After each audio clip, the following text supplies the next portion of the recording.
Bom dia, boa tarde, boa noite para você que está entrando aqui no canal novamente para acompanhar aqui o meu vídeo, a minha análise sobre a final da Champions League. Como você viu aí no título do vídeo, eu vou desmiuçar um pouco do que foi essa final, é, do contexto por trás dela, né, e do jogo em si, vou falar também. Então, se você já puder deixar seu like aí, se inscrever se você for uma pessoa que está chegando agora e compartilhar com um amigo seu, uma amiga sua que gosta de futebol, me ajuda bastante, né? Então, vamos começar falando aqui sobre a final da Champions. Que amassa, né? Que amassa que foi esse jogo. O PSG, eu confesso que eu achava, acho que até no meu vídeo antes da final, eu falei que a Inter tinha uma ligeira vantagem, né? Que eu achava que a Inter viria mais preparada para essa final, com base nos últimos jogos, né? Especialmente da Champions.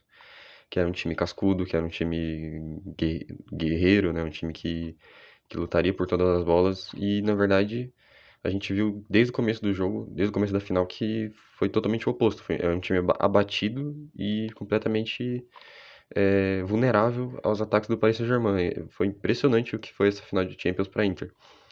É, os italianos, eles não conseguiram trocar 10 passes nos primeiros 15 minutos de jogo. O meio-campo do PSG foi completamente dominante né, em, em referência ao meio-campo da Inter. A gente tem, em questão de estatísticas aqui, a gente tem 60% de posse de bola para o Paris Saint-Germain. Isso ao decorrer do jogo, né? É, as estatísticas no final da partida, né? São 23 chutes do PSG a 8 da Inter, onde 8 chutes a gol, 5 entraram, né? Um placar de 5-0, o maior placar da história de uma final de Champions League. É impressionante o que foi esse jogo por parte da Inter, mas principalmente por parte do Paris, que foi um time de tanta vontade, tanta gana, assim, pelo título, né? Pelo desempenho, por fazer cada vez mais gols e não pararam, né? Se o Paris Saint-Germain tivesse tido a oportunidade de fazer 8-0, teriam feito. É impressionante o que o Luiz Henrique fez com essa equipe, né? Fez com a mentalidade desses jogadores, né? Não tiveram pena da Inter e não tem que ter mesmo, né? Futebol, o adversário teria que ter vindo mais preparado, né?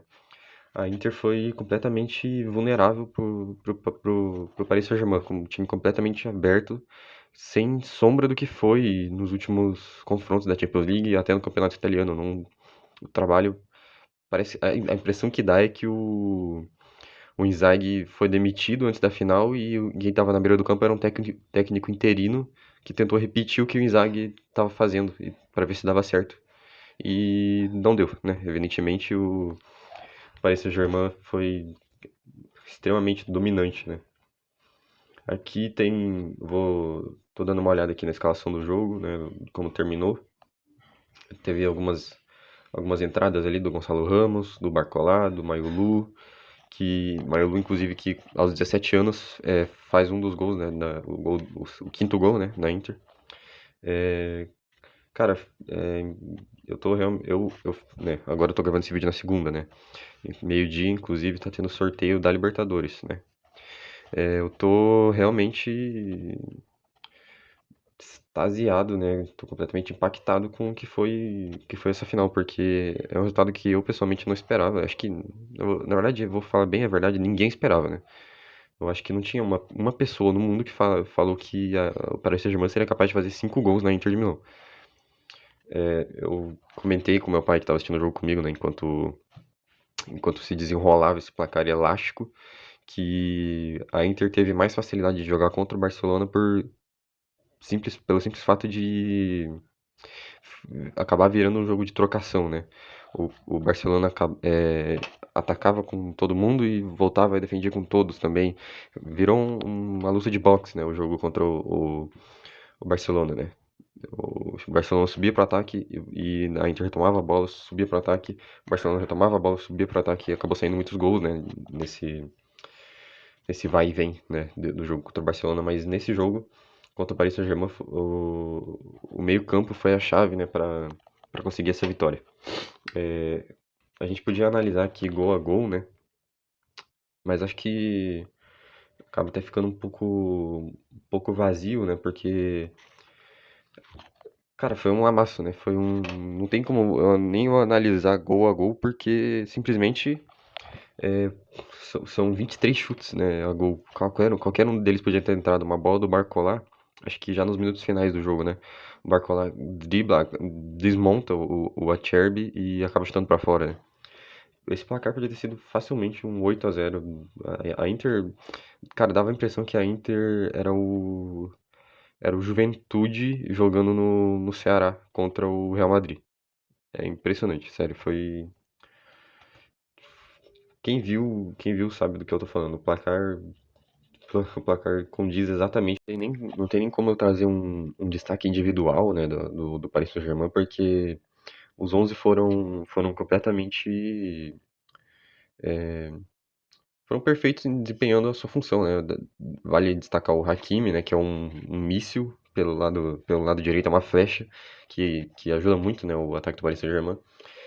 Destaque pro Pátio, né, que fez uma partida muito segura, inclusive o segundo gol do Paris Saint-Germain sai de uma bola que ele recupera praticamente na linha de fundo, né?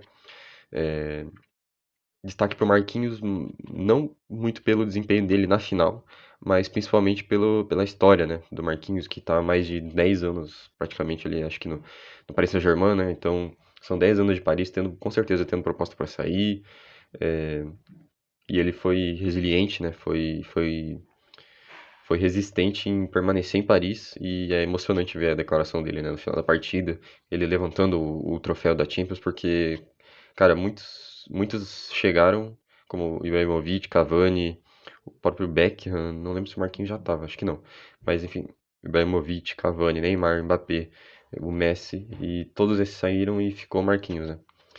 Ficou em Paris, tentando, tentando, e finalmente, merecidamente, é campeão. O Paris Saint-Germain merecidamente campeão da Inter de Milão. Em cima da Inter de Milão, e campeão da Champions, né? É, aí podem ter argumentos ali. Ah, mas tem uma injeção de dinheiro, né, no Paris Saint-Germain. Eu entendo, né? Eu entendo. É, é nítido, né, a diferença financeira entre as duas equipes, principalmente na fase que está o campeonato italiano, né? Financeiramente abaixo dos outros. É, a Inter, que para mim era o único time de qualidade europeia, né, no campeonato italiano atualmente, vai pra final de Champions e toma de 5-0 do Paris Saint-Germain, que joga na França, né? O Milan tá em decadência, a Juventus mais ainda, é, e o Napoli tem um time de qualidade, mas acho que nem se compara com esse Paris Saint-Germain, né? Ou com outros times da Europa. O Barcelona, por exemplo, tem muito mais qualidade do que qualquer time da Itália. Isso cabe pro Liverpool, pro, pro Paris Saint-Germain, né, pro Bayern de Munique, por exemplo, que são outros dominantes na Europa, né? A Itália realmente está bem atrás. Então, sim, realmente tem uma injeção de dinheiro, né? A diferença ali nos últimos 3 anos de 1 bilhão de aporte financeiro, né, do Paris e da Inter de Milão, a diferença de 1 bilhão de euros. Mas tem o mérito, claro que tem o mérito do Paris Saint-Germain, né? A diferença já foi maior, né? Já trouxeram, pô, caras extremamente caros, né? Como Mbappé, Neymar e Messi, e não deu certo, né? Simplesmente porque investiram errado. E dessa vez investiram certo, investiram num técnico, investiram num elenco que tem fome de ser campeão e merecidamente campeão da Champions League. Porque investiu da forma certa, né? Usou o dinheiro da forma certa, trouxe jogadores que acreditam no técnico, né? Que não são maiores do que o técnico. Isso serve para o Neymar, isso serve para o Messi, né? Que infelizmente olhariam ou olharam o Luiz Henrique de cima a baixo, né? Quer dizer, de cima para baixo, né? Porque querendo ou não, são jogadores que não têm mais essa gana de ser campeão, né? E ver ele sendo campeão com jogadores jovens, né? Como o Vitinha, João Neves, o próprio Kvaratskhelia que só ganhou na Itália, né? O Dembélé, que era um jogador que era uma piada, né? Realmente era um jogador que era um meme, né? Ou faz tudo e não faz nada, né? O Dembélé vê o Luiz Henrique retomando a confiança desses caras, a crença neles no futebol que eles têm e no técnico realmente é tocante.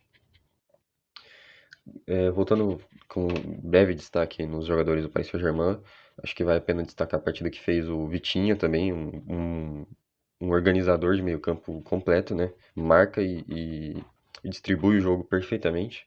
fez isso na final, foi um regente na final. O Kvaratskhelia com funções defensivas muito fortes e funções ofensivas, né? Com certeza, mas principalmente as funções defensivas que desempenhou o Kvaratskhelia, marcando os laterais da Inter, não dando espaço, pressionando a defesa da Inter foi também fundamental para essa vitória. E eu acho que é isso, né? Não tem. E acho que vale a pena também destacar o Doué. Eu não podia deixar de falar do Doué também, que foi completamente desequilibrante para essa final, né? O cara faz 2 gols e uma assistência numa final de Champions, né? Aos 19 anos, tem que se destacar, tem que se comentar mesmo, porque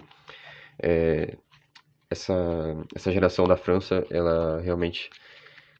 Cara, eu cheguei a falar pro meu pai também, né, que tava assistindo o jogo comigo, falei que a França, ela parece o Brasil, o que foi o Brasil nos últimos 60 anos, vamos dizer assim, nos últimos 50 anos, né?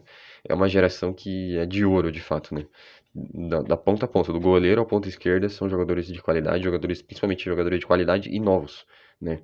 A gente tem o Maignan, goleiro do Milan, que tem muita qualidade. A gente tem os zagueiros, o Pamecano, que joga no Bayern de Munique, na lateral tem o Theo Hernandes, no meio-campo tem jogadores de muita qualidade, por exemplo, o Zaire Emery, que é um jogador de 17 anos que entrou nessa final também. E daí você pode falar do Dembélé, que tá jogando muito bem, o Mbappé, o Barcola, o Mbappé que já é uma realidade, né, mas o Barcola, o Désiré Doué agora, né, desempenhando bem no Paris Saint-Germain. Cara, é de muita qualidade essa geração francesa. E as pessoas costumam subestimar o campeonato francês. Claro que não é um campeonato de muita competitividade, muito pela questão financeira mesmo. Mas é um campeonato que revela muitos jogadores, que muitos jogadores vão para lá para aparecer, né, pro mundo do futebol, né? É um holofote e que revela muitos jogadores, muitos franceses principalmente, mas de outras nacionalidades também. Mas principalmente os franceses que saem do campeonato francês, né, evidentemente, tem muita qualidade. É um holofote de fato ali pra Europa. E eu acho que é isso, né? Esse título do Paris Saint-Germain, depois de muitas tentativas, né?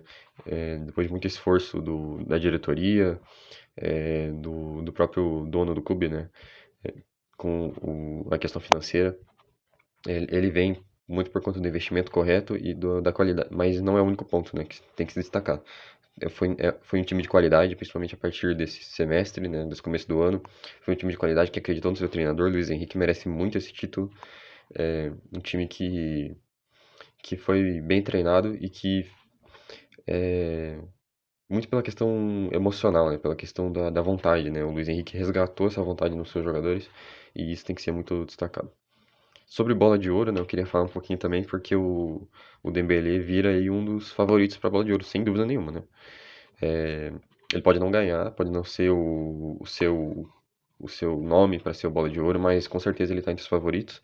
Eu acho que a disputa está muito acirrada entre ele, eu diria o Rafinha, com certeza, o Yamal, mas acho que não ganha, e o Salah, né, que fez o que fez na Premier League. Infelizmente caiu muito cedo, né, para esse próprio Paris Saint-Germain na Champions League, né, o que pode ser, inclusive, um ponto positivo para o Dembélé e negativo para o Salah, né, porque o próprio Paris Saint-Germain derrubou o Liverpool, né, com uma atuação pífia do Salah nos 2 jogos. Então, se fosse para dizer um top 3 eu diria o Dembélé, o Yamal e o Rafinha, não nessa ordem, né? Eu acredito que a bola de ouro vai acabar caindo para o Dembélé, mas não me surpreenderia se fosse para o Rafinha. Me surpreenderia se fosse para o Yamal, né? Porque eu acho que, por mais que ele tenha sido, né, um jogador completamente desequilibrante, né, completamente que chama muita atenção, né? Um cara que todo mundo parou para assistir e viu o que fez, né, essa temporada inteira. Eu acho que não é temporada de bola de ouro muito por conta dos números, mas principalmente por conta das conquistas, né, que é um dos requisitos da bola de ouro. Então eu acredito que vai acabar caindo no Dembélé, merecidamente fez o que fez no Campeonato Francês, ganhou a tríplice coroa agora com o Paris Saint-Germain, campeão da Champions, se destacando, né, tendo bons números, então eu não me surpreenderia se fosse pro Dembélé essa bola de ouro. Acho que é isso, né? Acabei de então terminar aqui a temporada europeia, né? O Campeonato Brasileiro segue, a temporada aqui na América do Sul segue, mas na temporada europeia acabou agora. Estou muito feliz porque eu acompanhei essa Champions League desde o começo, desde lá do ano passado. Tava acompanhando todos os jogos praticamente. O que eu podia ver, eu tava vendo. Tô muito feliz, porque realmente pra mim, ver desde o começo, ver os enrolar, né, as nuances dessa Champions League foi muito especial. E é isso. Obrigado por ter assistido até o final. Se você puder fazer aquilo que eu tinha falado no começo do vídeo, né, de recomendar pra alguém, deixar seu like com um comentário qualquer aí, falando algo que você concorda, que você discorda, é muito importante pra mim. E é isso. Muito obrigado aí pela sua atenção e boa semana.